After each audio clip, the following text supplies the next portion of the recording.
We're here again to talk about the book Call to Community, and we are at chapter 26, Vocation, which I know is a huge topic.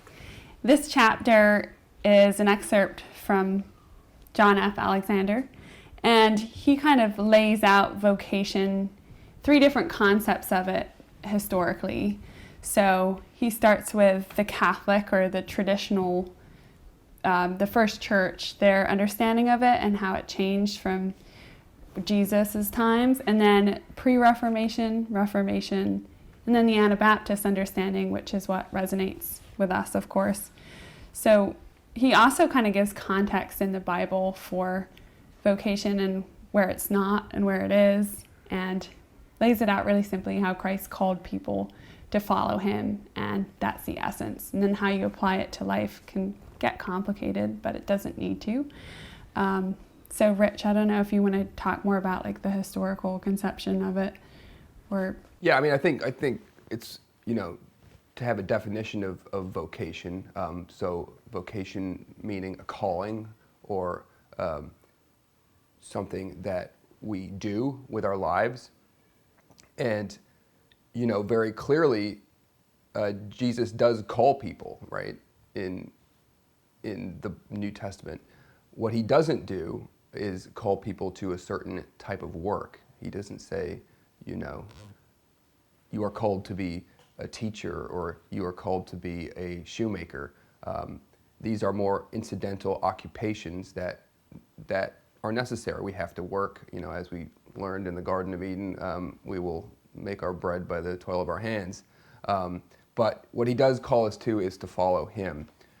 Pre-Reformation times, the Catholic view, the Universal Church at the time, the highest calling was service in the church. So that would be like in the clergy or in service in the church in some way.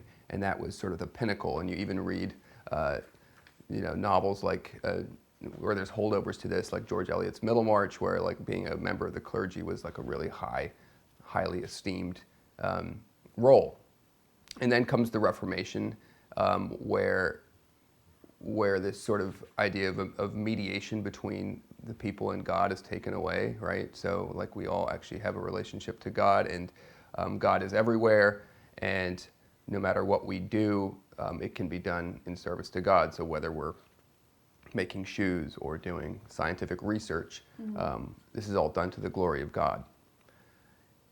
That, I think, now I'm not a historian, so probably might sound stupid here, but I think that sort of Reformation idea has sort of led to where we are today in society, where career is kind of like the highest thing, or vocation as career, like what am I going to do physically day to day, is what defines people. Yeah. Wouldn't you say? I would say so, and also like how we serve Christ, or how to reconcile our vocations with service to Christ, is a very loaded topic, I think, because you have so many different perspectives on that, which is why this chapter is really thought-provoking, but also I think it leads back to a very simple and clear view that it's to serve Christ no matter what. We're not called to do any specific profession, but we are called to, where does it say here? We are called to eternal life, and I think like keeping your life in the context of that is a good direction. For the Reformation, your employment is meant to be a major way of serving God. Whether it intersects with the church or not, it's something sacred. So work, even outside of the context of the church, in this view, is sacred. People who believe that would be unlikely to give up a successful career to become full-time overseers in their local church, and they would think careers in politics or medicine are considerably more significant than driving a taxi. I mean, that's where we are, right? That's the hierarchy of value that we ascribe to people. And I would just argue, and this is really the Anabaptist position, that this is like not very Christian, all right? This is not Jesus' way. We're not called to maximize our talents. We're called to seek the low way, take up our cross, and really our only vocation is following Jesus in the context of a church community.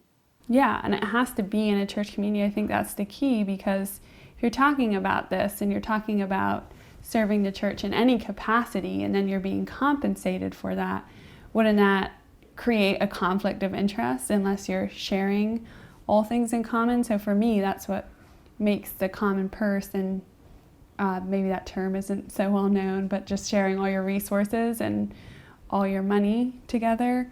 I think that's what makes it vital to working as a church and working in the church. Yeah.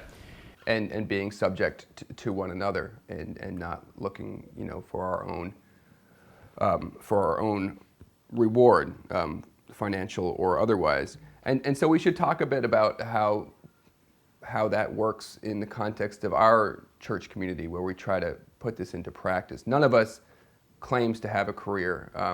We say, first of all, before anything else, we're brothers and sisters to one another, right? Yes. So regardless of whether someone has taken a professional training or not, or is incapable of doing that, either due to mental or physical limitations, we very practically are still brothers and sisters, and there's no one whose contributions, there should be no one whose contributions are valued more highly. Although we can be thankful if someone's given a certain gift or talent. And that also then has practical ramifications, because we hold the work we do very loosely. It's not something that defines who we are. Right, and it shouldn't take over your heart and your soul, as is pointed out in this chapter as well, because I think that's always the danger, is then you're glorifying what you do rather than glorifying God. So I think that's kind of the litmus test as well. Yeah.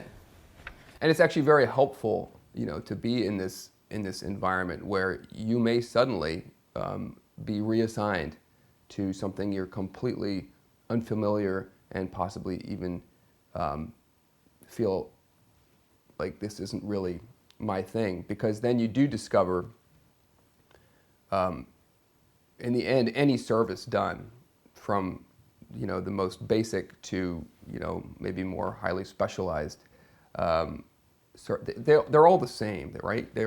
It's a service of love, and then it doesn't really matter what it is. Like we talked about in the last video, it could be toilet cleaning, right? But that's a service of love that can speak just as highly as if I'm able to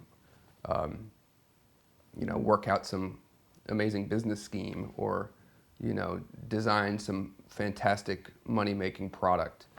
But just to play the devil's advocate here, and I think this is a common argument, is how would anything great be achieved in the world or important to advance society, like life-saving surgeries, the promotion of, I'm especially thinking in the medical field of technology that could potentially save lives and sustain that, or what else, Rich? Like, I don't know, make a better world practically. That's an argument that you would hear from and it's a good one to talk about.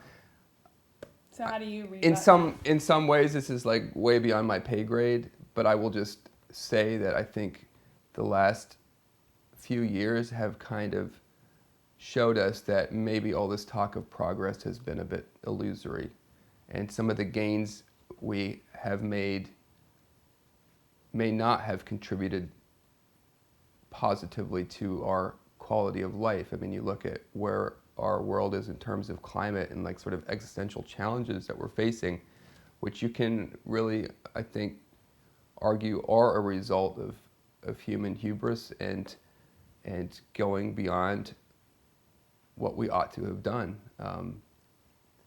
And that's where coming back to the basics, to our very simple human calling to care and love for the person, for our neighbor, for God first of all. Yeah, and I also think, I mean, what I've seen living here and living in full community is actually what you can achieve together and just practically is pretty incredible and outside the realms of like what you would initially think. Just the teamwork that's able to be established and possible in this context is just mind-blowing in a lot of ways. Yeah, it's absolutely true that, you know, creative inspiration in the service of something bigger than yourself, you know, it's really made manifest in community, and it's remarkable when there's a challenge, when we're faced with a challenge together, you know, and united by a common purpose, we band together and we solve that problem. So, you know, maybe we're not finding the cure for cancer. You know, maybe we're not inventing the next green mode of transportation, but, you know, maybe that's not an impossibility either for a church community, and that could be the church community that you start and are part of. I agree with that. I'm sure people will find things to disagree with in this chapter. It is controversial. Not all of it. Not all of it made 100% sense to me. But as Thomas More said to his executioners, whether we agree or disagree, may we all meet merrily in heaven. So, thanks for watching. See you next week.